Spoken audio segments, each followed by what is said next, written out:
B9C, got the fucking juice. What's going on, everyone? Welcome back to another episode of JT Sports Live. I'm your host, JT, here to give you guys my reaction to the NFL Week 14 action on Sundays. Hope everybody is doing well on this early Monday morning, late Sunday night. The Kansas City Chiefs, look, I keep going back and forth with my homeboys every single day about this team. They now are starting to label me a Chiefs glazer, but I don't like the Chiefs.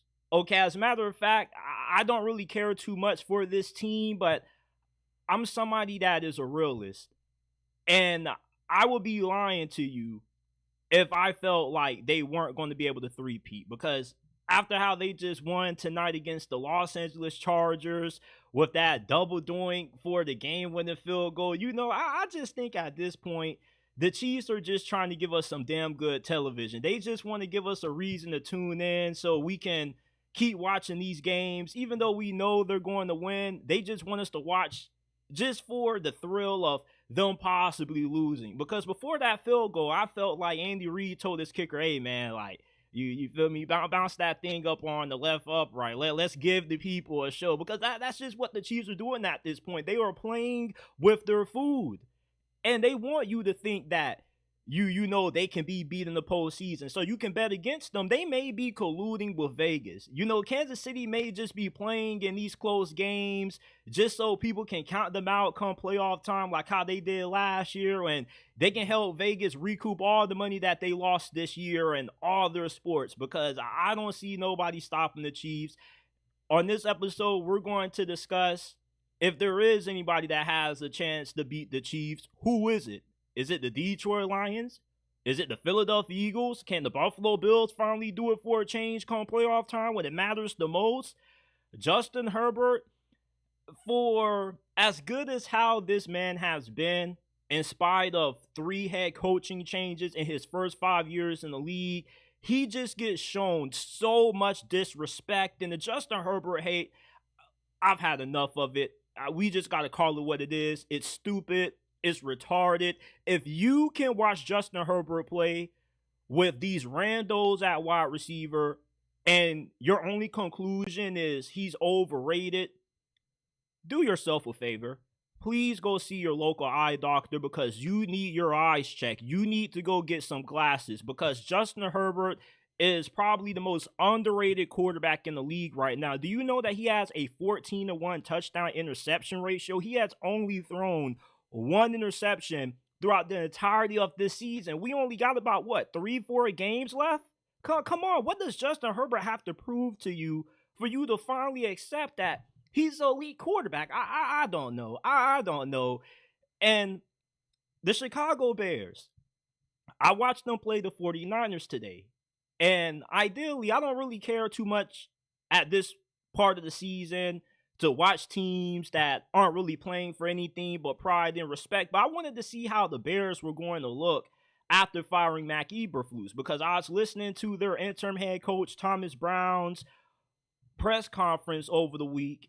And, he was talking a good game. He sounded like he was a really good motivator. Kind of gave you a little bit of some Mike Tomlin vibes. He was, he was saying everything that you wanted to hear. I was kind of like, okay, like, Thomas Brown may be able to get this team playing up to their potential. Whew. Boy, they got smoked today against the 49ers. Absolutely smoked. And firing Matt Eberflus just might have made the Bears even worse.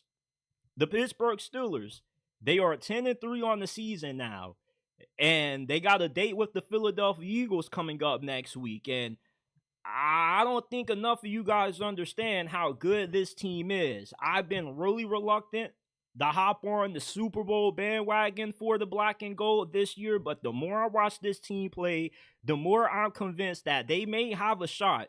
If not just a shot, but they may be the only team in the AFC that is capable of keeping the Chiefs from making it to the Super Bowl this year. The NFC West race is starting to reach its climax. The Cardinals are starting to drop off. The 49ers with the win over the Bears today, they get right back into it. And the Rams, They survived the shootout with Josh Allen and the Bills, and the Seattle Seahawks quietly are hitting their stride, it seems like. I want to get my thoughts on the NFC West race, who I think is going to win it. The Jacksonville Jaguars, they got a meaningless win over the Tennessee Titans today. Look, I just hope whatever happens, Trent Baalke is not back as a general manager. I can't take another year of his terrible drafting, his poor free agency decisions, and the Atlanta Falcons have just went full clown mode.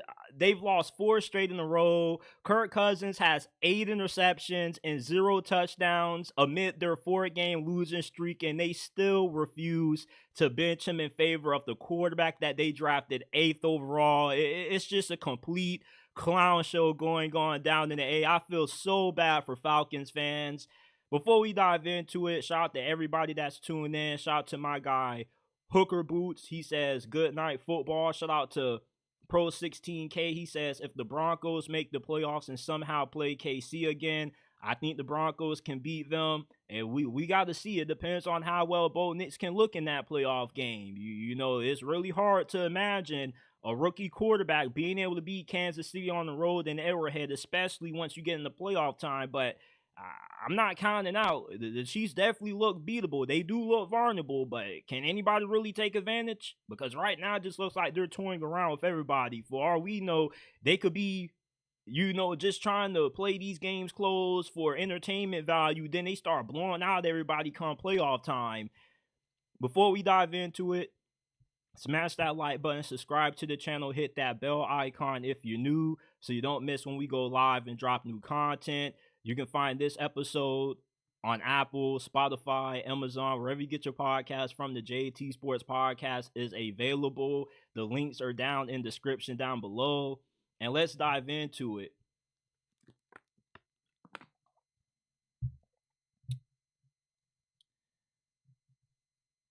By this point, y'all may think that I am a Chiefs fan. I am a Chiefs glazer, but I promise you, I have no affiliation towards this team. I am a Steelers fan. I could care less about Kansas City.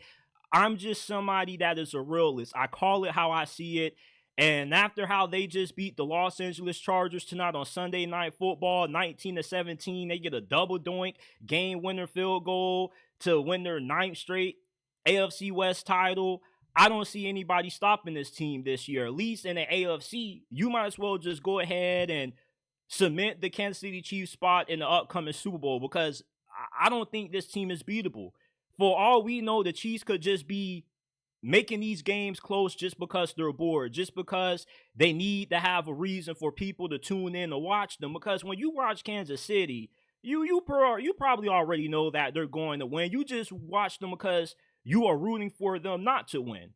But the thing about Kansas City is that, anytime it looks like a team finally has them against the ropes, the Chargers had them in a 3rd and 7 situation. They used their last timeout after the 2-minute warning. You're thinking that their defense is about to get up off the field, force them to kick a field goal. Justin Herbert is going to have time to drive down the field and set up a game-winning field goal attempt for the Chargers to take down this team. And all they do is have Patrick Mahomes pull some magic out of the hat. He finds Travis Kelce. They move the chains. They set up the game-winning field goal, and Andy Reid, I really think that he told that kicker, hey, bro, try to make this field goal hit off that left upright. Try to make it double doink in. We need to give the people a show. We need to give the people a little bit of reasoning to be optimistic about us losing, just so we can rip their heart out. Because Kansas City is just playing with their food at this point. They go to the refrigerator, they get those leftovers out of the fridge, they warm it up in that microwave, and once they take the food out, they get their fork and they just poking around with it. You feel me? They're bored. They're tired of eating the same meal. And that's how I really believe the Kansas City Chiefs treat the regular season. It's just like food to them. They don't really care to eat it too much. It's just an appetizer. What they care about is the main course, which is the postseason, which is trying to three-peat. Because the way they are winning these games, they've won like 15 straight one-possession games. This is unheard of. I've never seen a team just find so many different ways to win. And at this point, they may have some voodoo around them. They may have some dark magic. I don't know what the hell is going on with this team, but I really can't see nobody stopping this team this year. I really can. I don't want to see them three-peat, but it's going to happen. They just are one of those teams that, no matter how slow of a start they may get out to, in the fourth quarter, they just find a way to get a couple of few plays here and there to set up a way to win the game. And no matter the odds, like, I thought the Broncos were going to beat them a few weeks ago. They set up for the game-winning field goal. You think the Broncos are about to give them their first L of the season, and all Kansas City does is block it. And the Chargers, for as bad as how they looked in the first half, they came out in the second half in this game, and they look like a completely different team. They had success running the football. The offensive line finally gave Justin Herbert some time to throw the football. Their defense was actually getting some stops just for their defense to come up short in the biggest moment of the game. And that's been the theme that I've been reiterating about the Chiefs all season long. I'm starting to sound like a broken record. If you want to beat this team, you have to beat them in the fourth quarter. It doesn't matter about what you do the first 45 minutes, bro. It's a 4-quarter game, 15-minute quarters. What matters the most is what Kansas City does the final 15. Can you beat this team? And nobody seems to have the recipe for doing so. The Buffalo Bills getting their first loss of the season, but let's just be honest. Do you trust Buffalo to be able to beat Kansas City in the postseason when it matters? Because I don't. Every time I talk to somebody who claims that the Chiefs are not going to three-peat, they're not going to make it to the Super Bowl, they always say they're vulnerable, this is the worst team they ever had, the AFC is too good for them to make it out this year. And I just feel that's highly disrespectful to say. Because you make it seem like the Chiefs don't deserve the benefit of a doubt. Do you know that ever since Patrick Mahomes has become the starting quarterback of this franchise, that they've only come one game shy of making it to the Super Bowl every single year? The Chiefs' definition of a bad season is not making it to the Super Bowl. Do you not know how insane that is? They've won 9 straight AFC West Division titles. That's the second longest streak in NFL history outside of the New England Patriots when they won the NFC East for 11 straight years. You at this point, you can't do anything but just respect how the Chiefs win games. Betting against the Chiefs is just you just throwing away money. Somebody really had the audacity to send me their parlay slip, and they took the Chargers money line. I say, bro, are you stupid, or are you just giving away money to Vegas for charity? Because that's what it seems like. When you bet against Kansas City, you're just giving money away. Now, I took the Chargers +7 tonight. I felt like the Chargers would keep this close, but it doesn't matter who the Chiefs play. It doesn't matter if they're playing the best team in the NFL outside of them or if they're playing the worst team in the NFL. It's just going to be a close game because they are bored. That's the only way I can define what I saw tonight. Because if you can just win games this easily late in the fourth quarter, why can't you just blow these teams the hell out? I don't think that the Chiefs are a bad team. I don't think that they're getting lucky at this point. It's not luck if you can do it over and over again. It's luck if you do it once. Fool me one time, shame on you. Fool me 2 times, shame on me. You get what I'm saying? Like, at this point, we just have to accept the fact that this team is just a dynasty, and I don't even know how you can define something that's better than a dynasty, because that's what the Chiefs are. They are just a football factory. They are a machine. Whatever they do in practice, whatever they do when they game plan in the meeting room, it works every single week because it's just hard to beat this team. They are going to finish 16-1, 15-2. At the most. They are going to get the 1 seed at this point. There is a clear gap between Kansas City and everybody else in the rest of the NFL. It's like the Chiefs are playing checkers and the rest of the league is just playing Connect Four. I can't believe that nobody in this division can find a way to beat this freaking team. Like, for crying out loud, they almost lost to the Raiders. Do y'all remember how they lost to the Raiders on Friday night? On that Black Friday game? It's like all the Raiders needed to do was have their quarterback, Aiden O'Connell, get the damn snap, not fumble it, set up a field goal attempt, and they couldn't even get that right. Like, there's something strange around Kansas City. There may be some dark magic. There may be some voodoo. I really don't know. But at this point, if you keep telling yourself that the Chiefs are going to lose in the division round, they're not going to make it to the Super Bowl, you're just lying to yourself. You're just kind of being naive about what this team is. What you see in the regular season is not what you want to see in the postseason. This team just flips a different switch once they get in the playoff time. They don't care about the regular season at all. That's why they are in all of these one-possession games. They don't care. They've already beaten the Ravens. They've already beaten tons of good teams. They've beaten bad teams. It's just at this point, you got to accept the Chiefs for what they are. They are going to win the AFC this year. And are there a few teams that could possibly beat this team? Yes, they could. I think that the Bills could probably give them a competitive game. I think that the Steelers could possibly have a shot at beating them. One thing about Pittsburgh is that Pittsburgh, like Kansas City, they know how to win ugly games. Kansas City loves being in ugly games, but I don't know if they want to get into an ugly game with the Pittsburgh Steelers, because one thing about Mike Tomlin is that he'll have that team up for an ugly game. Now, if it's just one of those games when Kansas City just completely destroys Mike Tomlin's defense, like how I've been accustomed to seeing in the playoffs, every single time Mike Tomlin's defense goes up against an elite quarterback, I still have nightmares to that 52, 53-yard touchdown run that Josh Allen had in a wild card round last year. But if the Steelers defense is actually as good in the playoffs as what it's been throughout the regular season this year, then maybe they got a chance. But let's just be honest. The only team that has a fair shot at stopping the Chiefs from three-peating this year are the Detroit Lions. They are the only team that has the DNA to kind of give the Chiefs, a little bit of a taste of their own medicine per se. But I listen, at this point, if you still keep lying to yourself that the Chiefs are not going to make it out of the AFC this year, you're just hoping at this point. You're just hoping, you're praying to God that something goes wrong with this team. Nobody's going to stop this team. Nobody. Do you not see how they won this game? That field goal looked like it was about to swing left, and they were about to lose this game, and the Chargers were about to get a lucky win.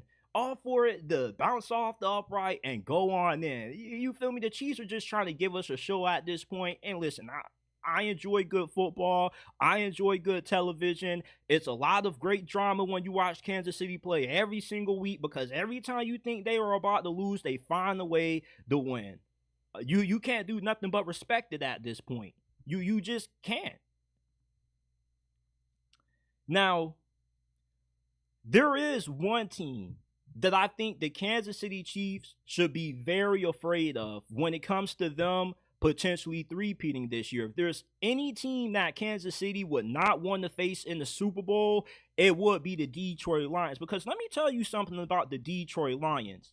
Their head coach, Dan Campbell, he has a gambling addiction, a really bad gambling addiction. He does not care what down the distance it is on fourth down. He's going to go for it damn near every single time if he feels like the Detroit Lions can convert it. And with Dan Campbell just having a weird obsession with gambling and rolling the dice, in the fourth quarter, he's going to have the balls to go for it on a few fourth down attempts to win the game if Detroit faces Kansas City in the Super Bowl. That's what you have to do if you want to beat Kansas City. You can't be a team like Jim Harbaugh that wants to play smash mouth football and be somewhat conservative. If you want to beat Kansas City, you got to roll the dice. You got to be aggressive. You cannot allow them to win the game at any point, and that's something that Dan Campbell is not going to allow happen. If Dan Campbell loses to Kansas City, he's going to lose to Kansas City trying to beat that team, trying to put a knife in their heart. He's not going to lose to Kansas City by allowing Patrick Mahomes to get the ball last and just ripping Detroit's soul out of their body like we've seen Patrick Mahomes do to the San Francisco 49ers twice and so many other teams in the postseason like Lamar Jackson and the Ravens, Josh Allen and the Buffalo Bills. The Detroit Lions have the DNA. They have the will that it takes to stop the Sith Lord, because that's what Patrick Mahomes is. This dude is Palpatine reincarnated. He just happens to play quarterback in the NFL. He just cannot be beat. Other than Tom Brady and Joe Burrow, nobody else has been able to stop Patrick Mahomes in the postseason. But the Detroit Lions, they got a damn good shot at being able to do so, man. They got a really good offense, and I can't wait to see the matchup between Ben Johnson, their offensive coordinator, versus Steve Spagnuolo, because they got a lot of creativity. If you want to beat Kansas City, you got to have a lot of unorthodox ways to, fool this defense. You got to have a lot of tricks in the hat, and they have to be able to work. You can't go up against Kansas City, get into the fourth quarter, and not have a few tricks up your sleeve, man. It takes everything to beat this team. Even when you think that you have this team beat, they still find a way to win. You can't give this team any room to escape out with a W. And that's something that Dan Campbell is not going to allow happen. When the Detroit Lions this past Thursday night went for it on 4th and inches instead of settling for the field goal and giving the Packers the opportunity to get the ball with one more shot at being able to send it to overtime or possibly win it, Dan Campbell said, hell no, we're going to go for it on 4th and inches, and we're going to eat the rest of this timeout off this clock, and we're going to walk out of here with the W. We're going to end this game on all terms, and that's the mentality that you got to have when you play Patrick Mahomes. The 49ers didn't want to do that in the Super Bowl. Remember when they went into overtime? Remember they were in that 4th down situation, and even Tony Romo kind of said, like, I don't know about settling for a field goal. I don't know if you want to give Patrick Mahomes the ball. You might just have to go ahead and go for this. And what did the 49ers do? They ignored what Tony Romo suggested. They kicked the field goal. Yeah, they made it, but then their defense was on the field. And when you have your defense on the field and Patrick Mahomes has the ball in his hands with a chance to win it, that's the equivalent to pretty much trying to win the lottery. You're praying to God that you can somewhat get a little bit lucky. Your defense can force a miraculous turnover or something, and you can stop Kansas City. That is not a good recipe for trying to beat the Chiefs. If you want to beat the Chiefs, you got to grab them by the throat, and you got to split their neck open. You got to be aggressive. You got to take all the chances in the world. If you want to beat Kansas City, you have to beat this team flat out. You're not going to beat this team with Mahomes having the ball last. Your offense needs to have the ball last. You have to dedicate, when you play Kansas City, that game being played on your terms. You can't allow Kansas City to play the game on their terms because, listen, Kansas City has no problem being in a shootout with you, being in a low-scoring defensive shootout with you. All they care is about Patrick Mahomes getting the ball last. That's the recipe, and you can't allow that to happen, and Dan Campbell is not going to allow that to happen, and that's why if there is a team that can stop the impending three-peat, although I don't believe anybody will be able to, that team that I trust the most are the Detroit Lions. They are the only team that looks battle-tested enough, that has the will and the mental fortitude to be able to stop Patrick Mahomes because they're not scared of the big moments. They're not scared to have big balls. Say, you know what? F that. We're about to go for it on 4th down, and we're about to win this damn game. We're not about to let Patrick Mahomes rip our souls out. That's why I love Dan Campbell. That's why I love his aggressive play calling. That's why I love his will to want to go for it on 4th down, because he's not going to back down to Patrick Mahomes like how a lot of these teams tend to do. Hell, when the Buffalo Bills beat them a few weeks ago, they had to roll the dice. They had to go for it on 4th down, and you saw what happened. Patrick Mahomes didn't have an opportunity to win the game because Josh Allen won it. They go for it on 4th down, and not only do they get the first down in that situation, but Josh Allen also gets the game-winning touchdown. You have to beat Kansas City when you have the opportunity to do it with the ball in your hands on offense, because there's not a single defense in the history of the NFL that has been able to slow down Patrick Mahomes when he has an opportunity late in the 4th quarter to win the ball game, outside of Bill Belichick and the New England Patriots, and nobody has a Bill Belichick defensive mind on their staff. If you're going to stop Kansas City, your best chance at doing so is hoping that we get the Detroit Lions in the Super Bowl against this team, because that's the only franchise right now that seems to have what it takes to stop Patrick Mahomes. Outside of Dan Campbell and the Lions, I really can't trust anybody else to do so, because with how aggressive he is, the fact that he's willing to do whatever it takes to win, that's the kind of mindset that you have to have if you want to stop the Chiefs. Shout out to my guy, Sean Milligan. He says Russ is balling right now. Hell yeah, Russ is playing some really good football. I can't even lie. I can't believe how much I slandered Russell Wilson this offseason. He's been giving the Steelers the best quarterback play that they had ever since Big Ben hung it up. Straight up.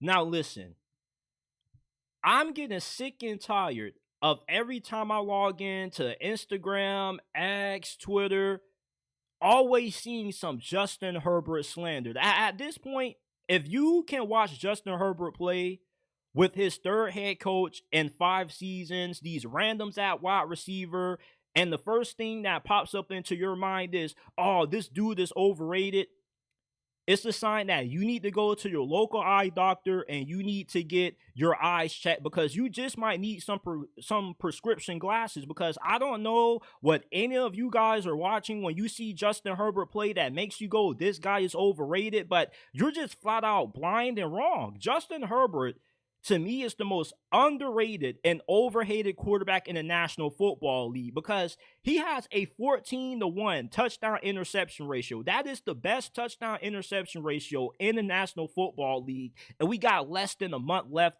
of the season. Do you not know how rare it is for a quarterback to have this low of a turnover rate? Justin Herbert has been playing not only the best football of his career, but the most efficient football of his career, and he's been carrying the Los Angeles Chargers offense on his back, because coming into this season, the expectations for the Chargers were not that high. Yeah, they hired Jim Harbaugh, but with them having to get rid of Keenan Allen due to how strapped they were for cash because of the salary cap issues that they had, at best, you probably felt like this was going to be a 9-8 win team at the most. But right now, they are on pace to finish with somewhere around 10 to 11 wins, which is an incredible achievement for Jim Harbaugh in his first season with this franchise. And a large reason why the Chargers have been able to overachieve this year is because of how good Justin Herbert has been. I didn't even know Justin Herbert was this good as an athlete. I mean, the way that he's just able to run around and make all of these big 50, 60-yard bombs downfield outside the pocket is really impressive. Justin Herbert, from a talent standpoint, is a top 4 quarterback in the league. If we're just going off pure talent, arm strength, athleticism, mobility, there are not too many quarterbacks in the league right now that are as talented as what Justin Herbert is. And most of the times, when you have a quarterback that has gone through this many different coaching staffs this early into his career, more times than not, they end up not being that good. Remember Marcus Mariota? When he first got to Tennessee, he went through not only several offensive coordinators, but several different head coaches. Jameis Winston went through a couple of head coaches in Tampa Bay. The key to a young quarterback's development is stability on the coaching staff. And for Justin Herbert to be on his 3rd head coach in his 5th season, and for him to still be producing elite quarterback numbers, is a testament to how truly good this guy is. I see why Brian Flores wanted to take him over Tua Tagovailoa. And it makes a lot of Miami Dolphins fans sick to hear that, because as good as what Tua is, he's not a quarterback that's going to elevate you come postseason. As a matter of fact, Tua is not a quarterback that can elevate the team around him. Justin Herbert can. Most of y'all can't name more than one receiver on the Chargers roster not named Ladd McConkey. You probably can name Quentin Johnston, but that's about it. Can you remember Joshua Palmer? Can you remember Darius Davis? Yeah, I'm pretty sure a lot of y'all can't name more than 3 receivers on the Chargers roster outside of Quentin Johnston and Ladd McConkey. Greg Roman, for as much flack as he got for holding back the Ravens offense due to how elementary his passing concepts have been, Justin Herbert's been doing a pretty good job throwing the football in his offense, and the Chargers have been a little bit more run heavy than expected with the injury to J.K. Dobbins. Justin Herbert, for the amount of hate that he receives, you would think that this dude is Mitchell Trubisky or something like that. I really cannot understand how many people just stupidly hate on Justin Herbert just because it's trendy to do so. When you watch Justin Herbert play, you see a transcendent quarterback talent. You see a quarterback that has been able to overcome multiple different coaching staff changes, not having the best talent around him, and still be able to produce at a high level. The reason why he doesn't have a playoff win is because he's had bad coaching. You see, it's one thing to get to the playoffs, right? But once you get to the postseason, the farthest you're going to go having bad coaching is a divisional round, because once you get to the playoffs, not only are you going up against other good quarterbacks, but you're going up against other teams that have great coaching. Therefore, just having a great quarterback isn't enough to elevate you. Why do you think that Brandon Staley got fired? And why do you think that Jim Harbaugh is winning with the same team with most of the guys that Brandon Staley had access to? Because Jim Harbaugh is a better coach. Everywhere that Jim Harbaugh has gone, he's won.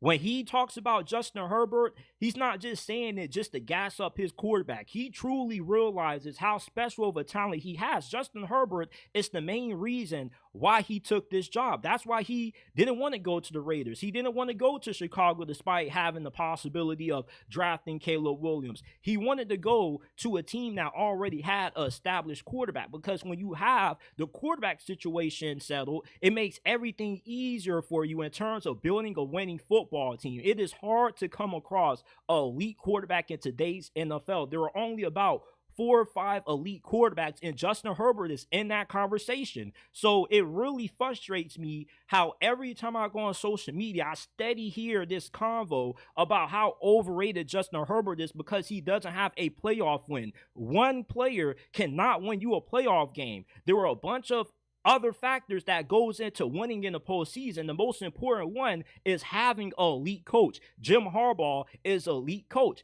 If the Chargers go one and done in the playoffs this year, I guarantee you next season they won't go one and done because they will have a better team.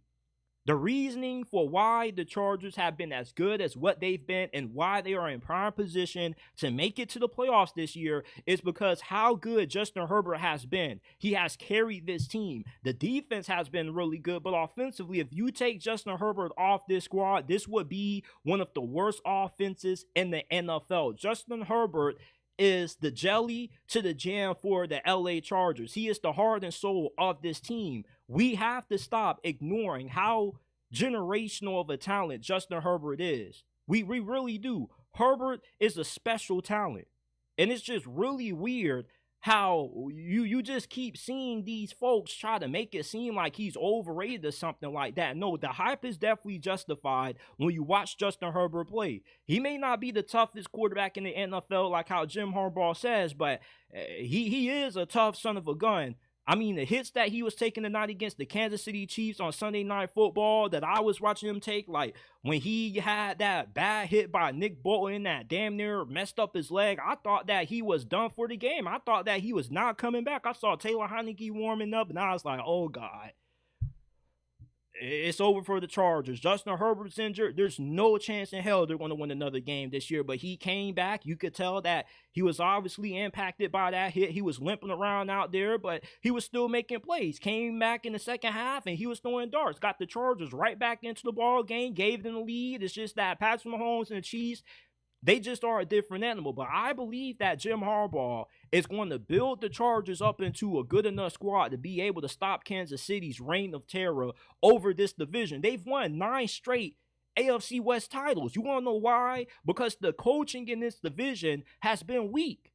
That's why the Patriots were able to dominate the AFC East for so many years during the prime of the Belichick-Brady dynasty, because you were always going up against teams that didn't have good quarterback play and always were in disarray when it came to their quarterback situation. And even when Rex Ryan and the Jets were making it to AFC Championship games, look how long that lasted. That eventually fell apart.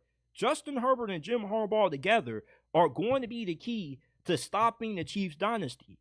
Because one way you can stop the Chiefs is by making sure that the AFC doesn't always run through Arrowhead. One thing that Kansas City is always fortunate is that they always get home field advantage throughout the playoffs. They've won the 1 seed countless times. They've always gotten at least 1 or 2 home field playoff games. If you want to beat Kansas City, you're better off making them come to your house. The LA Chargers have the ability to rival Kansas City when they continue to build a better team around Justin Herbert. He's already doing a fantastic job with the backup parts that they have right now. Imagine how good they're going to be when they actually get another good number 1 receiver to pair alongside of Ladd McConkey, alongside of Quentin Johnston. I thought Quentin Johnston was a lost cause. I thought this dude was a bust. And even then, he still is a little bit inconsistent. But it's like, at least he's serviceable. Last year, when you watched Quentin Johnston play, you would have thought that this dude was Kevin White 2.0. If you don't remember who Kevin White is, go do your research on Kevin White, one of the biggest busts as a wide receiver prospect in the history of the NFL draft. Like, Justin Herbert is not overrated. He's overhated. The Justin Herbert hate has to stop because it's just flat out stupid. If you're just hating on Justin Herbert, to me, it's the equivalent to the folks that still like to call Lamar Jackson a running back. The folks that still like to say that Lamar Jackson can't throw. It's just ignorant at this point. That's what you are if you say that Justin Herbert is overrated. You're just ignorant because you are ignoring how this one quarterback has been able to overcome a situation that most quarterbacks ended up falling a victim to. Not having a lot of stability, having a front office that normally ends up being pretty cheap when it comes to improving the team. Jim Harbaugh and Justin Herbert are going to end up building something special down there in Los Angeles within the next couple of years. And Justin Herbert is going to be the main part of that. We have to stop this agenda of Justin Herbert being overrated. I don't know why it's a trend to hate on Justin Herbert, but it has to stop because this man is a fantastic quarterback. One of the best quarterback talents that we have in the game. Pound for pound, Justin Herbert is one of the most talented, the most gifted quarterbacks that we have in the National Football League. Shout out to my guy, Yak Attack Football. Appreciate you for subscribing. He says Herbert is special. Yeah, Justin Herbert is special. I really don't know what people see when they watch Justin Herbert play that makes them go, oh yeah, like Justin Herbert is overrated. Let me hate on him. I don't know. Maybe talking about Justin Herbert is rage bait and it gets you a lot of engagement on X, Facebook. I don't know. It's just weird to hate on a quarterback that has the best touchdown interception ratio in the league. We're entering week 15. We only have about 3-4 weeks left of the regular season, and he only has one interception. Are you kidding me? Are you kidding me? Are you seriously trying to tell me somebody that has only thrown one interception 15 weeks in is overrated? Overhyped? Come on now. Come on now. Shout out to SEC football. He says Chargers needs more weapons. Absolutely. He needs to escape the pocket more and run. He sits in the pocket way too much. You know, Justin Herbert is a pocket passer at his core. But I do think that reasoning why he kind of hasn't been running around as much, he has had a few big runs. He's run a little bit more than what I've been accustomed to seeing him run. But with all of the injuries that he's been taking, with the offensive line being banged up, I think that kind of has somewhat hindered his mobility. But yeah, the Justin Herbert hate train just has to stop. I don't know why it's a trend to hate on Justin Herbert, but it's just weird and stupid to me, in my opinion.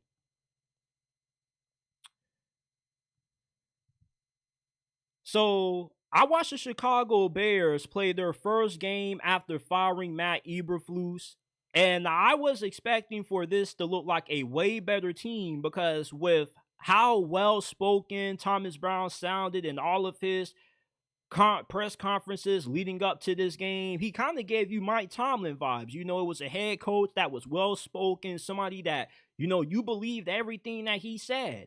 And he wasn't able to back up all of that great talking in this game against the San Francisco 49ers. They lost 38-13, and somehow the Chicago Bears, after firing Matt Eberflus, they somehow got worse because this defense tremendously downgraded in terms of their performance with the firing of Matt Eberflus. They allowed 38 points and 452 total yards. This is the worst performance that the Bears defense has had all season long post Matt Eberflus.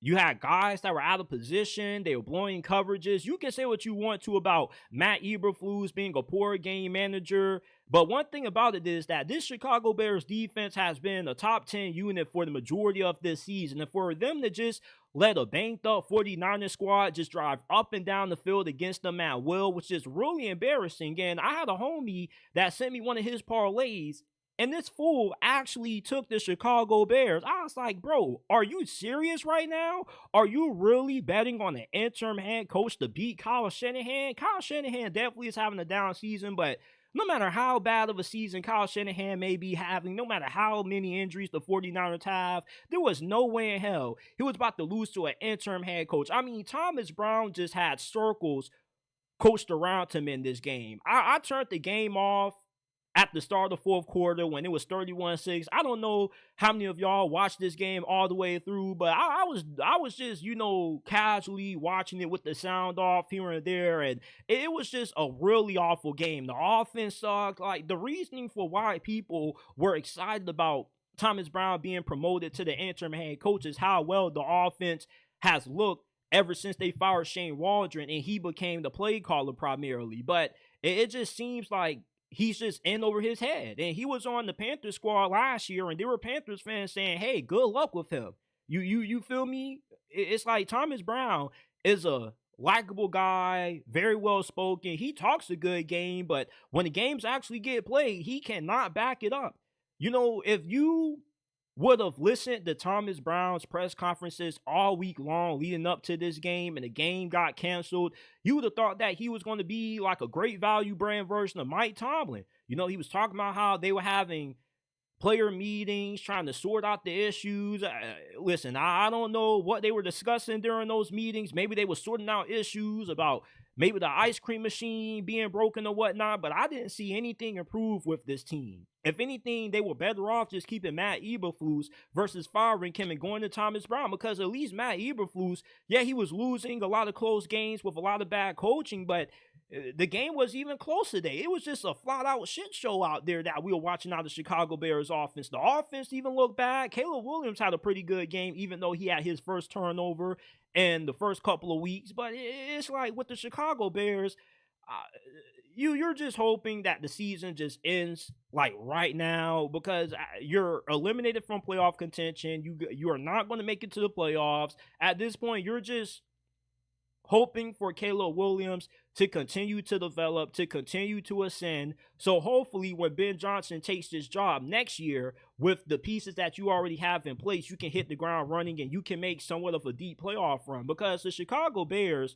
are one of the more talented teams in the NFC. And why I was so high on Caleb Williams coming into this year wasn't necessarily because of Matt Eberflus, but it was because of the team that the Bears had put around them. With the moves that Ryan Poles made, trading for Keenan Allen, you know, drafting Rome Odunze in the draft, and signing DeAndre Swift in free agency, you would have thought that this was the best team possible that a rookie quarterback could inherit. And all it's been is a complete disaster. Yes, at best, the Bears were probably going to be a wild card exit. They probably were going to win no more than 9-10 games if they played up to their potential. But nobody was expecting for this team to be as bad as what they have been. This has been one of the NFL's biggest disappointments. And Caleb Williams has played really good football as of late, in spite of the coaching changes and the dysfunction going on in this organization. They got Kevin Warren being the dude who is going to be running their head coaching search. This is the same person that tried to cancel football during the COVID-19 pandemic. Are you kidding me? Well, what does Kevin Warren know about football to be, you know, having the power to make these head coaching decisions, to be interviewing head coaching candidates? You know, the Chicago Bears are just a complete mess right now.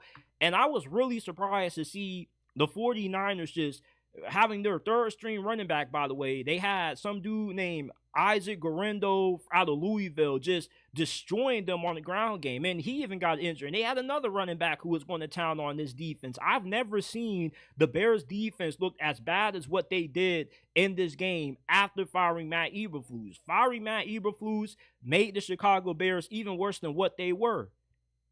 And I don't know what this shows about Chicago moving forward, but what it tells me is that, you know, this is just an organization that just can't be trusted to hire or make the right decisions. And I don't even know if Ben Johnson is going to take this job. I really don't. You can say that on the outside looking in, on a surface level, Chicago is a job that nobody really should pass up on because you got everything needed to win. But if I was Chicago, I would hire Bill Belichick. Just let him be the general manager. Let him make the decisions, because I can't trust Kevin Warren to make the right decisions. And I can't even say that I trust Ryan Poles to make the right decisions necessarily. Yeah, he made a few good trades. Yeah, he swindled the Carolina Panthers. You feel me? But look how bad this offensive line is. He's responsible just as much as what Matt Eberflus was for the disaster that this team has been. Now, should he get fired after this season? Absolutely not. But it's like, you know, he needs to look at himself in the mirror and also hold himself accountable for the tragedy that the Bears have been. It's a guy, I think his name is Scorching. I love watching his Chicago Bears videos because he always has this catchphrase that makes me laugh every time. He always says, Bears football. And when I was watching this game today, I was just saying to myself, yeah, like this is Bears football at its finest. They just suck. That's the only way to put it. They're just cursed. They just don't know how to win. Rather, if it's Matt Eberflus forgetting to call a timeout to help his rookie quarterback out, or if it's him allowing a game-winning Hail Mary to be scored up against his defense, and if it's Thomas Brown talking a good game leading up to the game and just getting outclassed and outcoached when game day walks around, I really thought that Thomas Brown was going to be able to provide a spark with this team, provide a different energy for the Bears. But, all it was an even worse clown show than what it already was with Matt Eberflus. The Bears are bad. Are you really shocked? Like, I'm not shocked at how bad the Chicago Bears are. I'm just shocked that they fired Matt Eberflus, a head coach that most of us perceive to be the worst in the NFL, especially after his mishandling of the ending of the Thanksgiving game. I would have thought that they would have looked a little bit better with him getting fired, but all they do is look a lot worse with him getting fired. That's what has me shocked. I'm shocked that Matt Eberflus had this team playing better football than what Thomas Brown did. Let's continue on. I don't think anybody understands just how truly good the Pittsburgh Steelers are this season. This is a Steelers team that is built to make a legitimate Super Bowl run this year, and they have the ability to beat Kansas City. Let me tell you why. Kansas City this year, they've been in a lot of close, ugly games, and there's no better team that's adapt to winning these ugly games as what Mike Tomlin and the Steelers are. The Steelers are more than equipped to win a dogfight with Kansas City. Now, if it's a shootout, I don't think the Steelers really have a chance because I can't see Russell Wilson balling out against a Steve Spagnuolo defense. But if the Steelers mess around and they play Kansas City in the postseason and Kansas City goes into the fourth quarter and it's a 17-14 game or a 20-17 game with 6 minutes left to go, I trust the Steelers to be able to win that game because the Steelers have the team that you need to be able to stop a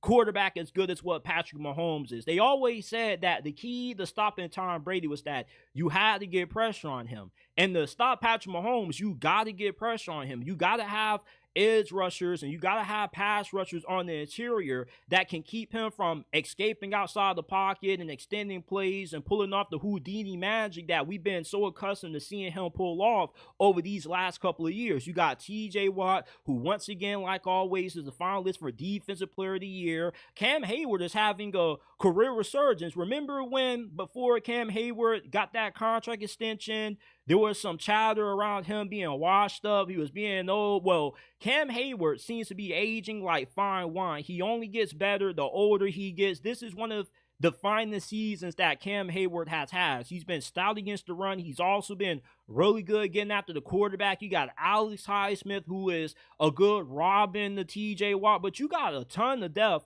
on your defensive line as well. Larry Ogunjobi, Nate Herbert, who had a big play against the Cincinnati Bengals not too long ago. If you watch Hard Knocks, you would know that Mike Tomlin, the week leading up to that Bengals game, he was telling Nate Herbert, hey, man, we need you to step up, and he delivered.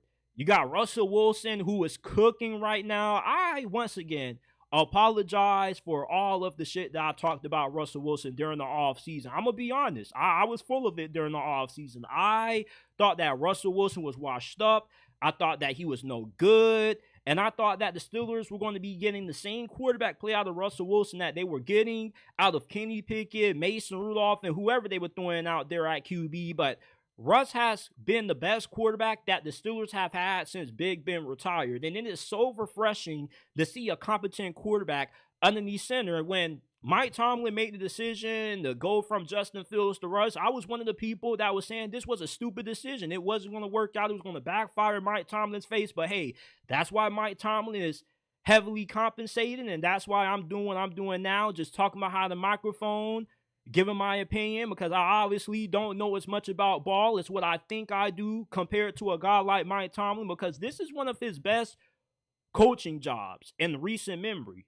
And I know that the Steelers have normally done pretty well in the regular season. He's never had a losing season, and come playoff time, he always fails to deliver. But this year just feels different.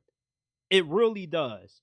If the Steelers play the Bills, or they got to play the Ravens or the Houston Texans in the first round, I trust that Mike Tomlin is going to be able to end his long-standing playoff drought, because you got an offense that you don't have to worry if they're going to get the 17, 20 points. This is an offense that has put up the most points that they have since 2020 team when they started out undefeated and they fell off the cliff after that. You got an offense that is really good at running the football, and they also are really good at beating you downfield. They beat the Browns today without their best player, that being George Pickens. When it was announced that he wasn't going to be playing in this game, I had my doubts if they were going to be able to beat the Cleveland Browns. But you had a lot of other guys that were stepping up. Calvin Austin, Mike Williams.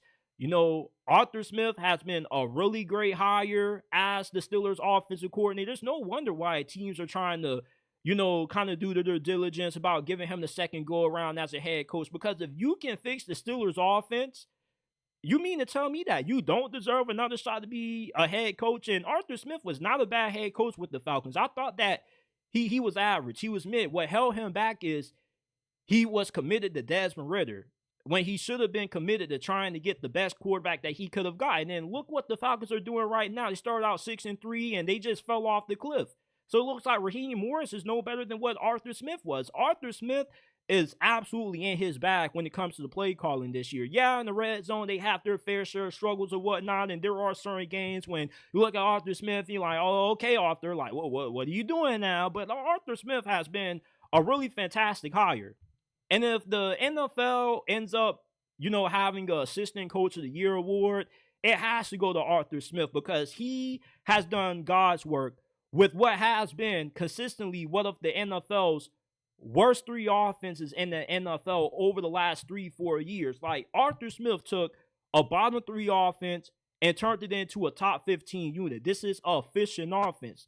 Now, is the offense that they have built around Russell Wilson sustainable? We will see come playoff time, because he still doesn't really see the middle of the field that well, but they've built the offense designed around Russell Wilson's strength. And although he is nowhere as close to the athlete that he used to be, they are still able to make him a good enough passer. Well, the Steelers got a potent passing attack, and you also got a balanced run game. This is a truly balanced offense, and it has a great defense. And if the Steelers can play their best football over these next couple of weeks, like when they play the Philadelphia Eagles and the Kansas City Chiefs, and they rematch against the Ravens again, when the Steelers are playing their best game, they're good enough to beat anybody. They could beat Kansas City. They got the defense to slow down Patrick Mahomes and company. The biggest Achilles heel for Kansas City this year has been how bad their offensive line has been. The Steelers' pass rush can absolutely destroy them.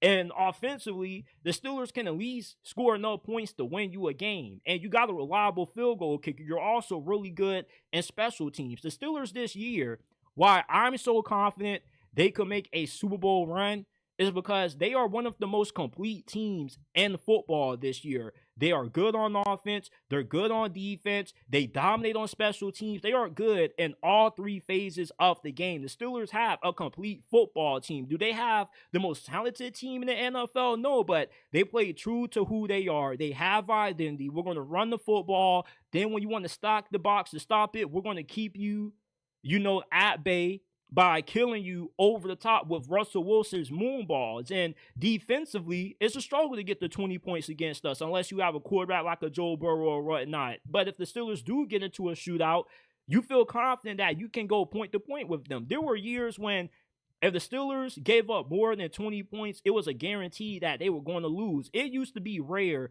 to see the Steelers offense score more than 20 points in the game. Now, it's a common theme when you watch the Steelers play. This is the year for Mike Tomlin to end his long-standing playoff failures. I still got a bitter taste in my mouth from when the Steelers lost to Blake Bortles and Leonard Fournette. I still won't forget when Mike Tomlin lost to an interim head coach in the wild card round against the Cleveland freaking Browns. But Russell Wilson, unlike the quarterback that Mike Tomlin has had in the past when he's been to the playoffs, actually takes care of the football. As good as what Big Ben was, and he's going to be a future Hall of Famer, and he is a Steelers great, he didn't really do Mike Tomlin a lot of favors with all of the turnovers that he used to have in some of these playoff games. Against the Browns, the Jaguars, the dude had like 3-4 interceptions in like the first opening minutes of the damn game. Russell Wilson does a great job of taking care of the football. And even if the offense is having moments when it's sputtering out, I'd rather have a quarterback that's not turning over the football and not putting my defense at a disadvantage than having a quarterback that in the first 8 minutes of the first quarter already has 3 interceptions and already has put me in a 21-0 hole.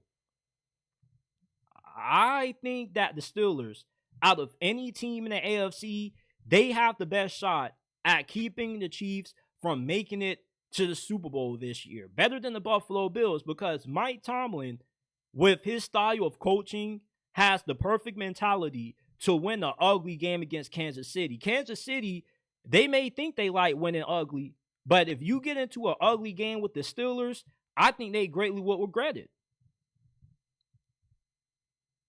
Shout out to my guy, Ronald Taylor. He says, I think the Steelers are the team who is built to beat the Chiefs. I definitely agree with that. My guy, SEC Football, says they won the day without George Pickens.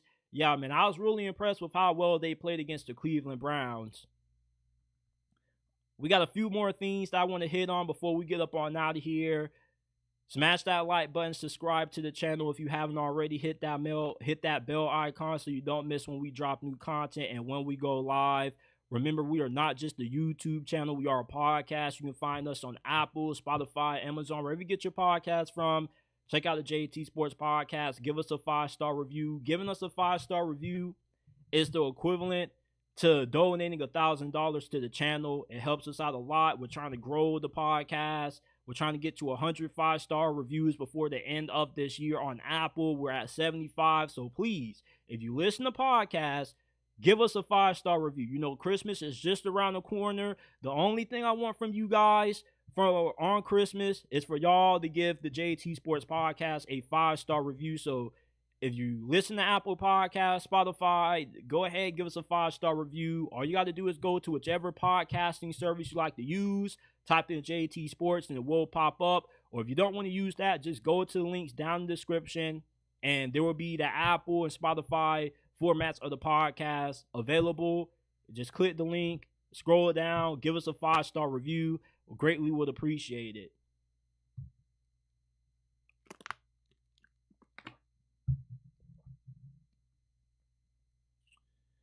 Oh, man. Clown alert, people. The Atlanta Falcons have just turned into an absolute clown show. They went from being one of the most underrated teams in the NFL, a dark horse Super Bowl contender, to a month later being on a 4-game win streak and refusing to bench a quarterback that during their 4-game win streak has thrown 8 interceptions and 0 touchdowns, and yet Raheem Morris, their head coach, still refuses to bench Kirk Cousins in favor of the quarterback that they drafted in the top 10 of this past year's draft, when they had other areas of concern like finding another pass rusher, adding another good cornerback in that secondary. But instead, you know, they want to just play the long game with Michael Penix and not throw him out there and just keep losing games with Kirk Cousins just giving out turnovers like he's Santa's helper.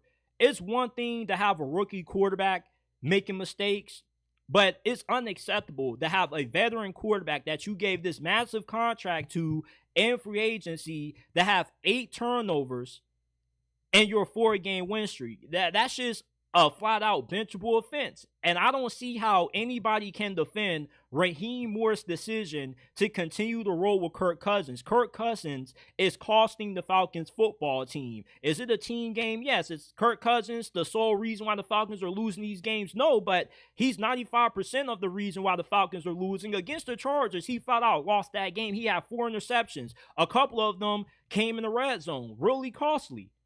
At this point, you got to throw out Michael Penix. Michael Penix was never one of those quarterbacks that needed a year on the bench. He was already a day one kind of starter, which is why I'm still dumbfounded by why the Falcons felt the need to draft him when they already had so much confidence in Kirk Cousins. Well, it turns out Kirk Cousins can't move like how he used to coming off that Achilles injury. And I'm not talking about just scrambling around in the pocket and extending plays and picking up yards with his legs. I'm talking about just being able to hand the football off. Do you know that the Atlanta Falcons run the football more to the right than any other team in the NFL, to the point where it's predictable that they're going to run it to the right? Because Kirk Cousins, with that Achilles injury, can't really move off that left leg. He also can't really do a lot of play action bootlegs off that left leg neither. And it's getting to the point where that injury is limiting the Atlanta Falcons offense because they can only do so much due to his lack of mobility. And when you got a quarterback that's like a sitting statue back there, it would be in your best interest to go ahead and start the younger option that gives you more mobility, that doesn't handicap your offense. The Falcons got a really good offensive coordinator, one of the better offensive coordinators in the league. He's not the problem. The problem is you're giving him an old man back there at quarterback to work with. You got to have, in today's NFL, a quarterback that has just a little bit of wheels. When you're playing Kirk Cousins, it's easy to defend him because you don't have to worry about him killing you for a 10 or 15-yard scramble. And with the same injury that Aaron Rodgers suffered, we've seen how Aaron Rodgers hasn't been able to move like how he used to be in his prime days with the Green Bay Packers. He runs like he has shit stuck up in his ass. And that's the same way that Kirk Cousins plays. And not only is Kirk Cousins throwing a bunch of interceptions, but he also has been a fumbling machine. Kirk Cousins has 20 total turnovers at this point of the season. He leads the NFL in turnovers. He's been turning the football over every single game that the Falcons have lost this year. And if the Falcons are going to be able to salvage this season and get to the playoffs, they got to go to Michael Penix. They just have to. Because if not, you're pretty much just waving the white flag and just saying, you know what, we accept having a losing season. We're just going to tank for a draft pick, and we're just going to give up on a season that looked so promising at one point. Because a month ago, the Falcons were 6-3. They had a clear lead in the NFC South. It looked like they were going to not only win this division, but possibly be able to make some noise in the playoffs. To a month later, not only are they on the outside looking in of getting into the postseason, but you now have lost the division lead to the same team that you swept twice in the season. That's a sign that the Falcons are not a good team. Remember what I like to tell you guys all the time. After Thanksgiving, it's when teams start to separate themselves. That's when the pretenders separate themselves from the contenders. And the Atlanta Falcons have separated themselves in the worst way possible. Not just as pretenders, but as a team that was just too good to be true. They were a good story for while it lasted, and now all of a sudden they've played some quality teams and they've lost. They got blown out by the Broncos. They got blown out by the Minnesota Vikings today. This is not a good football team. This is an average to below average squad. Not only is the offense struggling because they refuse to bench their starting quarterback that just can't move at all, but the defense isn't good, and they refuse to fire Jimmy Lake. And Raheem Morris is supposed to be a defensive-minded head coach. The expectations for the Falcons was to be a playoff team with how well they've drafted on the offense side of the football and what they brought in on defense, acquiring Justin Simmons and pairing him up with Jesse Bates and having AJ Terrell and getting Matt Judon. You don't make those moves if your goal is not to make it to the playoffs. The goal for Atlanta was to win this division. They were the odds-on favorite to win the NFC South this year, and yet they look nowhere close to playing at that level.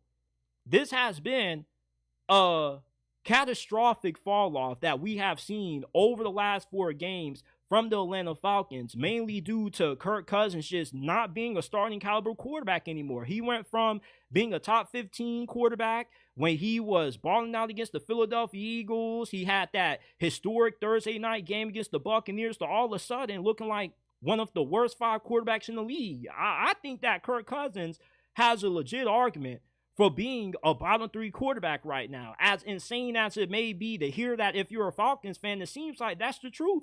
Kirk Cousins, he's thrown more interceptions than he has thrown touchdowns. He has 0 touchdowns in the last 4 games. Are you kidding me? And you still refuse to bench him? Now, I'm not going to lie. I do have a little bit of an agenda for why I want Kirk Cousins bench outside of him playing bad, because my fantasy football team right now, I'm in the playoffs and I don't have a trustworthy quarterback in Jordan Love. Therefore, I was banking on Kirk Cousins stinking it up one more time against his former team, which, the Vikings fans booed him, by the way, and rightfully so, because, the way that he left them, and plus they were tampering with them when the Minnesota Vikings were the biggest winner. The biggest winners were the Minnesota Vikings getting rid of a quarterback that just wasn't good anymore. They lucked up getting Sam Darnold. Look how good Sam Darnold has played relative to how Kirk Cousins has looked. So I was hoping that once Kirk Cousins stunk it up today against the Vikings, that they finally would bench him and they would throw Michael Penix out there, because I was going to pick up Michael Penix and start him as my QB1 and expect him to lead me to a fantasy football championship. But it looks like that's not going to happen, because the Atlanta Falcons are just so stubborn that they just don't want to play Michael Penix for no reason at all, even though they invested a top 10 pick into him, and you have a quarterback that obviously is a bad investment. One thing about investing in the stocks is that they always say the number one rule is to know when to hold them and know when to fold them. When you see a stock that's just going down, you don't continue to hold on to it with the thought process that, okay, like it's going to end up bouncing back up. Sometimes you have to look at the analytics and you just got to say, you know what, I'm losing too much money by holding on to this stock. It may end up being a lot worse.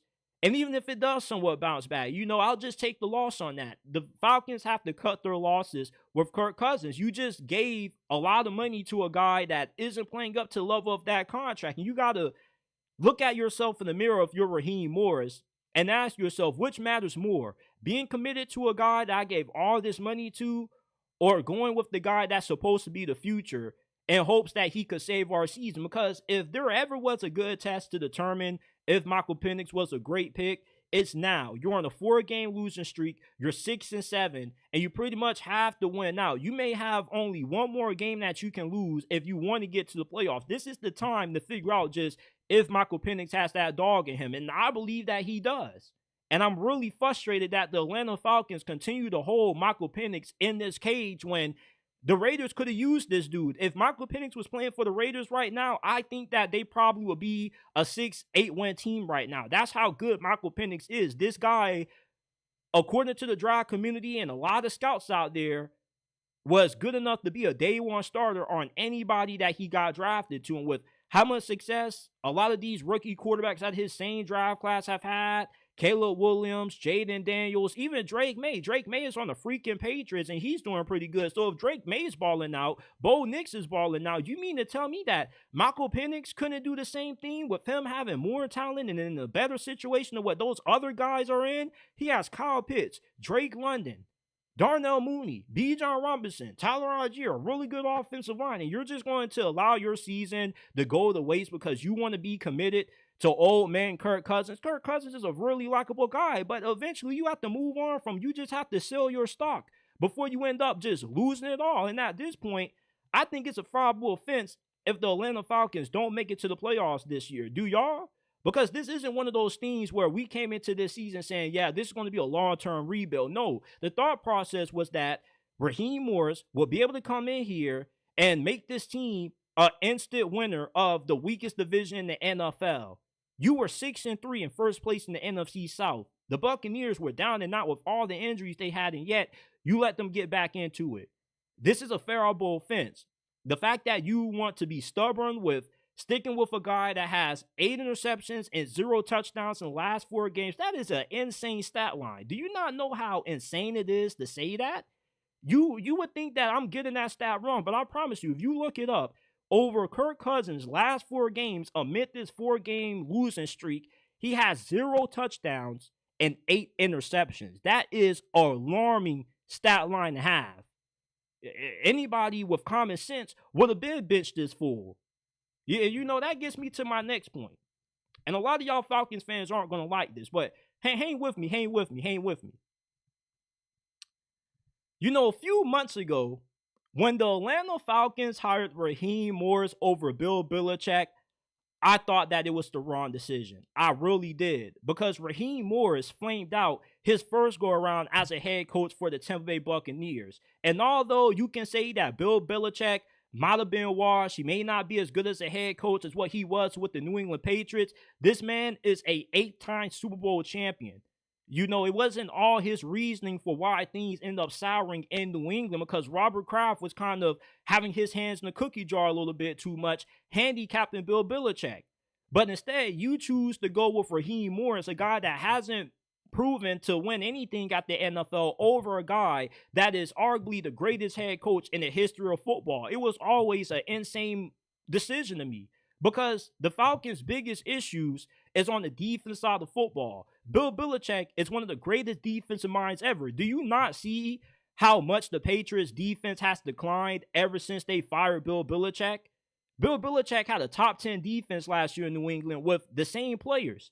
All he missed out on was hiring the right offensive coordinator and drafting the right players. But in the Atlanta Falcons case, though, you don't have to worry about Bill Belichick mismanaging the personnel offensively, because you already had a team that was built to win. The Atlanta Falcons' expectations coming into this season was not to rebuild. It was not to miss the playoffs. They were favorites to win the NFC South. And yet, here you are, 6-7, in the same situation that you were last year, damn near, with Arthur Smith. You know, the thing about Raheem Morris is that the Atlanta Falcons fell in love with the person, and they didn't necessarily understand the coach that they were getting. You see, Raheem Morris, when you interview coaches like him that are really good speakers, that when you talk to him, you know he gets you really motivated, it's easy to buy into him being a good coach and overlooking the obvious issues. You know, Bill Belichick isn't one of those, you know, super happy-go-lucky guys. You know, he's going to keep it real. He's going to say, you know, enough to appease the media without giving up too much. And, you know, he may be a grumpy old guy, but Bill Belichick is a hell of a football coach. And if I was going to gamble on the fired coach, I'd rather gamble on the greatest head coach in NFL history than gamble on a guy like Raheem Morris. Andy Reid got fired by the Philadelphia Eagles, and look what he's doing now in Kansas City. Pete Carroll got fired, his first head coaching job, and look what he did with the Seattle Seahawks. Great coaches that have the track record that Bill Belichick has are worth taking a gamble on versus gambling on a guy like Raheem Morris that only had one winning season in Tampa Bay and a bunch of losing seasons. And look, history repeats itself. A lot of second chance head coaches don't end up working out, and we're seeing the same situation play out with Raheem Morris. Because the Falcons aren't good defensively, and he's supposed to be a defensive-minded coach, and offensively, he refuses to bench a quarterback that has had 8 interceptions and 0 touchdowns amid their 4-game losing streak. Bill Belichick would have been a much better hire for Atlanta, considering the expectations that they had of being able to win this division and compete in the postseason. I never understood why Arthur Blank didn't hire Bill Belichick. Oh, no. Let me take that back. I understand why he didn't hire Bill Belichick, because Bill Belichick is perceived to be a guy that is hard to work with. He's a guy that, you know, he likes to have a lot of say, so he likes to have a lot of control, but I don't see anything wrong with that, because Terry Fontenot hasn't done a good job of assembling a lot of talent on the defense side of football. If anything, if you're not going to fire Raheem Morris after this season, you definitely should fire Terry Fontenot. Because, I mean, the defense with, you know, the talent that they're lacking at the edge rusher position and on their front seven is an issue that Bill Belichick could have easily solved during the offseason. I don't see what would have been wrong with the Atlanta Falcons surrendering a little bit of say-so to a guy that knows how to assemble a great team. Bill Belichick is more than just Tom Brady. Some of y'all like to try to diminish Bill Belichick's accomplishment because he had the greatest quarterback of all time, but who found the greatest quarterback of all time? Who drafted him? Who found Wes Welker? Who found Aaron Hernandez? Who found Rob Gronkowski? Bill Belichick has coached some of the greatest talents that has entered the NFL on both sides of the football over the last 2 decades. This dude knows more about football than me, you, and everybody else on this world damn near combined. And you mean to tell me that you went with Raheem Morris because he was a little bit more likable? Some of the best guys at running companies are not always well liked by their employees. It's just that they know how to sustain and build a good company. Bill Belichick, a lot of those players after he got fired, not everybody was trashing him. And when that documentary came out, that Robert Kraft self-manufactured trying to slander Bill Belichick and his success, a lot of former players like Julian Edelman and whatnot, they spoke out about how garbage it was. A lot of players thank Bill Belichick for what he meant to their career. Bill Belichick is one of those coaches that he drafts a lot of players that had a lot of red flags character-wise, and they normally end up blossoming into good players. Bill Belichick, he's not a wash head coach. The problem is that, sometimes you get to a certain point in a relationship when it's just time to separate. And it was time for Bill Belichick to separate, just like how it was time for Andy Reid and the Philadelphia Eagles to separate. The Atlanta Falcons should have never hired Raheem Morris over Bill Belichick. That was the biggest mistake that they made this offseason. Hiring Bill Belichick was worse than them paying all that massive money to Kirk Cousins in free agency. So you got scammed by Raheem Morris as your head coach. And you got scammed by Kirk Cousins. Should have hired Bill Belichick. And I'm willing to die on that hill. I know a lot of y'all Falcons fans going to disagree with that. You're going to say, well, JT, where's Bill Belichick at now? If Bill Belichick wanted to coach, he could coach. He's just looking for the right situation that allows him to win. He's not trying to rebuild a team. That's why he's trying to go to college football now, because in college football with the transfer portal and NIL, you can just pay for a national championship team. If you would have hired Bill Belichick, he would have gave you the best chance to win. He knows how to win. Do you trust an 8-time Super Bowl champion more versus a guy who got fired who didn't win shit at Tampa Bay his first go around? They should have hired Bill Belichick. That was a huge mistake. When they hired Raheem Morris and I first saw the news pop up on my phone, I looked at it like, they hired who? Raheem Morris? Who? Over Bill Belichick? Huh? Shout out to everybody that's tuned in. Shout out to my guy, Jedi. Shout out to my guy, Ricky, Seahawks fans. He says, why are y'all guys talking about the Falcons? Man, we about to get into the NFC West. As a matter of fact, we about to get into them right now coming up.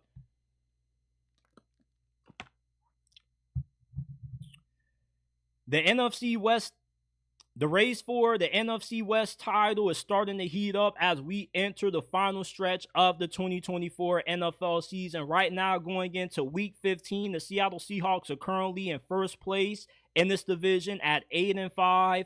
The LA Rams are in second place at 7-6 after beating the Buffalo Bills in a shootout. And the 49ers and Cardinals are tied for third and fourth place at 6-7. Right now, I still feel really confidently that the LA Rams are going to win this division. Their last 4 games are against the 49ers, the Jets, the Cardinals, and the Seahawks. And the reason why I like the Rams more than Seattle, although the Seahawks were my preseason pick to win this division, is that I trust Matthew Stafford and the Rams offense more than I trust Geno Smith and the Seattle Seahawks. Now, Geno Smith isn't a bad quarterback. The problem with Geno Smith is that he's too inconsistent. When Geno Smith is on, he's on. He's really good. You can win games with him. But when you got Geno Smith, the quarterback that's just turning the football over late in games and making dumb decisions with the ball, it makes it hard to overcome and win games in spite of how good Seattle's defense has played down the stretch these last couple of weeks. And when I look at the LA Rams and how favorable of a schedule they have, they don't really play any other good teams outside of the Seahawks. And you're playing a 49ers squad that right now is very banged up. They're depleted with injuries. They just lost their third string running back, Isaac Guerrero, and they're a win against the Chicago Bears. So the injuries just keep on coming for the 49ers. So the LA Rams right now, it looks like they are perfectly positioned to finish this season going 11-6. Now, for the Seahawks, on the other hand, they could potentially win this division, but I don't know if you can trust them against the Packers and the Minnesota Vikings, because those are going to be two of the biggest tests for the Seahawks now, because the Seahawks, I don't think they've really had a win against elite teams such as what the Packers and the Vikings are. Both of those teams are pretty much going to be in the Super Bowl discussion come the end of this season. And if the Seahawks could beat those two teams, then I would feel really confident about their ability to win the NFC West, but I don't trust Geno Smith against those two defenses. Brian Flores probably is going to blitz the hell out of them. He's going to confuse them with all of the different looks that he likes to throw at opposing quarterbacks. And the Green Bay Packers have had a top 10 defense as well. So I see a world where the Seahawks probably end up finishing 9-8, and the Rams probably either finish 10-7 or 11-6. I see a world where the LA Rams end up winning out. Because right now, the Rams look like they're starting to play their best football. I was kind of waiting for the Rams to turn it on. It's come on a little bit later than what I expected it to, but their offense is humming right now. They put up 44 points against one of the best defenses in the NFL. That's the most points that I believe the Buffalo Bills have given up all year long. Matthew Stafford, Cooper Kupp, and Puka Nacua, they're going crazy right now. The offensive line has improved as well. They're getting more guys back from injuries. And you got to remember, the reason why the Rams got out to such a slow start this season is because of the injuries that they sustained to both of their starting wide receivers and on the offensive line. So the fact that they were able to steal a couple of games is a testament to how good of a coach that Sean McVay is. And you want to play your best football the final month of December, which is why I'm banking on the LA Rams heating up, winning out, and winning this division at 11-6. Seattle, I still feel they will be a playoff team, but I don't necessarily feel super confident about their chances of winning this division. I could see them dropping these next two games, and they end up winning their last two games against the Rams potentially, and they end up finishing the season with probably a 10-7 record. And maybe they tie for first place in the division. But right now, I still believe that the Rams are going to be the team that ends up winning this division just because they've been the more dependable team in terms of quarterback play and in late game situations. And their defense has also played really well. A lot of their younger players have stepped up in a major way. Brandon Fisk, Jared Verse is going to be in the conversation for Defensive Rookie of the Year. And I just trust their head coach more than I trust Mike Macdonald. As much as I love Mike Macdonald, you know, like the Seahawks have just been such a wishy-washy team because you ask yourself, like, okay, what version of Geno Smith am I going to get this week? Am I going to get the Geno Smith that can play clean football, or am I going to get the Geno Smith that is just spontaneous, where, yeah, he can take care of the football for the first half and then he just completely melts in the second half? You know, that's why I trust the Rams more than I trust the Seahawks to win this division. Now, if the Seahawks had a better quarterback that was a little bit more carefree with the football, I would pick them to win this division. But with how tough their schedule is, these next two games coming up against the Packers and the Vikings, I see the LA Rams being able to steal this division. Now, the last thing I want to talk about before we get up on out of here,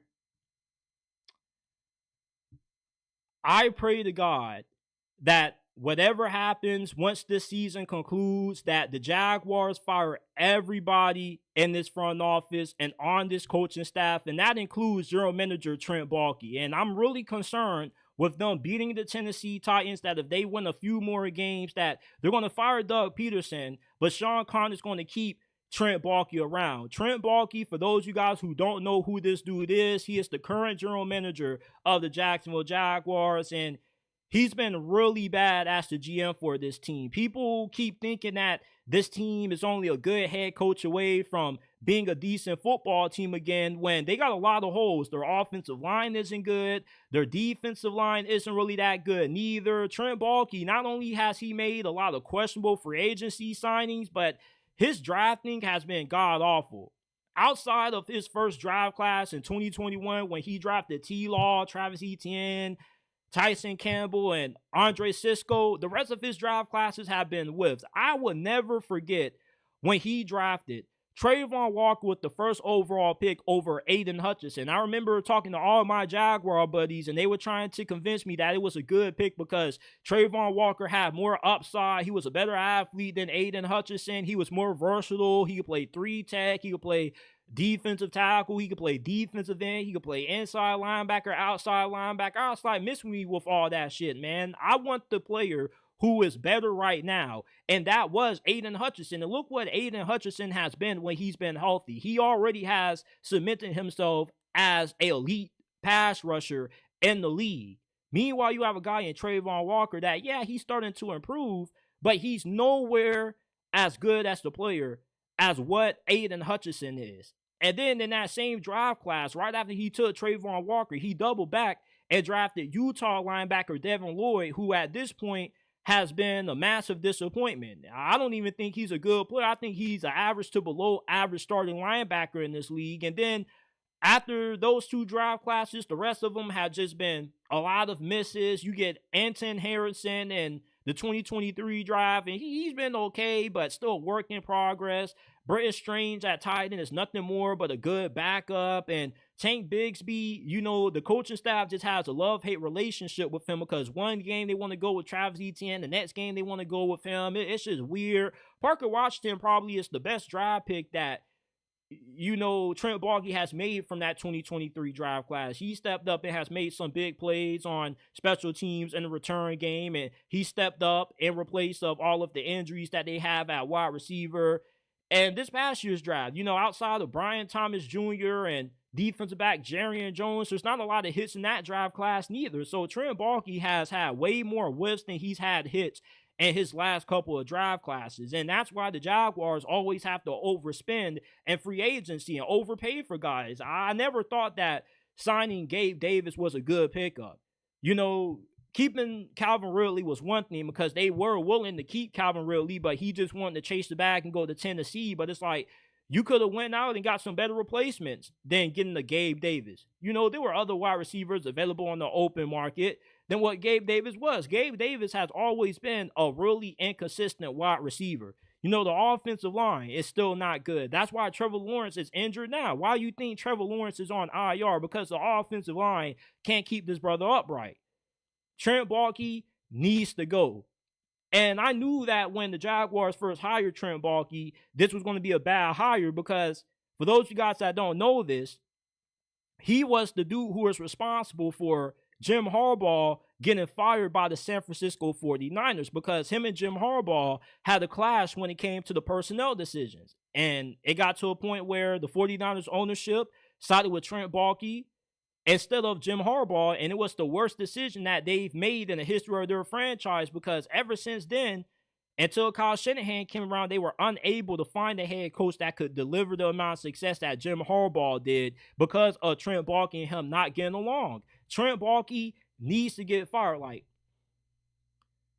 dear Heavenly Father, I come to you tonight asking for peace, guidance, and wisdom, and also for you to not allow the Jaguars to bring back Trent Baalke as general manager next year. I know it may be a little bit harsh that I'm coming to you to pray for another man losing his job, but listen, Jesus, listen, God. Trent Baalke is a bad general manager. He has to go. You're just torturing Jaguar fans if you continue to allow this dude to make bad draft pick after bad draft pick. Please allow this brother to at least, you know, change his positioning in this organization to where he moves up a little bit higher in the organization. He no longer makes personnel decisions. You feel me? But just don't allow Trent Baalke to be general manager anymore. That's all I'm asking for you. And Lord, we pray, amen. So please, Sean Khan, do not allow Trent Baalke to be general manager next offseason, man. This dude is one of the worst general managers in the NFL. His draft picks often end up being misses. I mean, once he drafted Trayvon Walker over Aiden Hutchinson, that was the final straw for me. And Sean Khan is not a bad owner, contrary to popular belief. I think he's one of the better owners in the league because when he hires you, he's going to allow you to do his job. I don't even think that Sean Khan knows too much about football, and also you don't hear too much of him. He's not in the media. You know, he's not just randomly firing guys. The problem with Sean Khan is that he hires the wrong guys, and he's a little bit too reluctant to let them go. He should have been fired Doug Peterson. He should have been fired Trent Baalke. And now we're risking the Jaguars maybe pulling off a couple of wins with them having the Raiders and the Jets coming up. And not only do they end up forfeiting the right to get the first overall pick and using it to trade down to get more assets or drafting Travis Hunter, but you risk Trent Baalke maybe being able to salvage his job, fire Doug Peterson, make another bad head coaching hire, and then he makes some more bad draft decisions and some more free agency signings, man. I haven't really heard too much out of the guys that Trent Baalke hired in free agency. You know, like Trent Baalke, he's a good person and whatnot, but the dude is an awful general manager. He needs to go. And if the Jaguars keep this dude around, they are making a god-awful mistake. And I don't think I'll watch another Jaguars game as long as Trent Baalke is the general manager. Like, I pray to God that the Jaguars do not allow Trent Baalke to return, along with Doug Peterson, to this franchise in 2025. Their New Year's resolution needs to be, we're going to clean house, we're going to scrub the walls of this organization with the filth of losing, and we're just going to bring in an entirely new regime. And that would include firing Trent Baalke and hiring somebody else. Hell, bring back Rick Spielman. And if you don't want to hire Rick Spielman, the former Vikings general manager, then go ahead and hire his brother, Chris Spielman, who quietly has been the man behind the success of the Detroit Lions. Everybody likes to give all the credit to Brad Holmes, but Chris Spielman has been a big reasoning for the talent that the Lions have acquired over the last couple of years outside of Brad Holmes. He's just the face. Chris Spielman kind of is the mastermind behind the architecture of the elite Detroit Lions team that we've seen over the past 2 years. You know, the Jaguars have a bunch of different directions they could go in terms of hiring a new general manager. But listen, I'm just tired of Trent Baalke making these stupid draft picks. Brian Thomas Jr., Trevor Lawrence, and Travis Etienne were good draft picks. Same thing with Parker Washington. But outside of those guys, it's been a bunch of misses in the draft when it comes to him. And a lot of his free agency signings, they haven't really worked out neither. Shout out to everybody that's tuned in. Appreciate you guys for tapping in with this episode. My guy Ricky, Seahawks fan, says, Jedi, what do you mean that game plan that blocked the field goal? He says, Leo Chanel told the special teams coach that the O-line player, I'm retired. All I do is research Chiefs and play. Wow.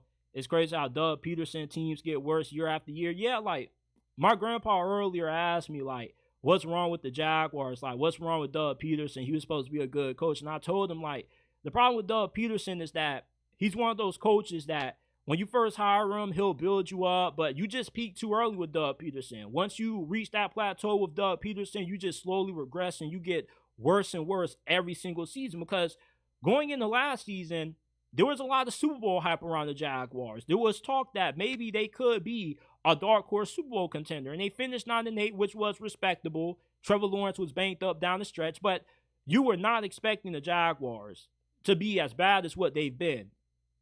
And they do have a lot of holes on their roster. This team is not as good as what folks think. And that's why Trent Baalke has to get the boot.